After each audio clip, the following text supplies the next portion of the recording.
Auto insurance is a contract between you and an insurer that helps protect you against financial loss in the event of an accident.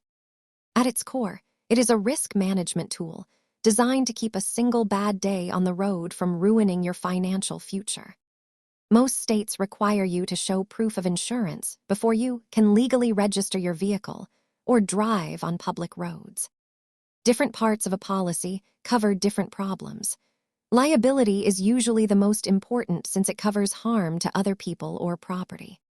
Understanding the balancing act between your premium, what you pay to stay insured, and your deductible, what you pay out of pocket, is key. Insurers look at several data points to determine your risk level, which directly impacts the price of your policy. As your assets grow, you may want to increase your liability limits to ensure you are fully protected in a worst-case scenario. Thanks for watching. Understanding your policy is the first step towards smart money management. Please like and subscribe for more basics.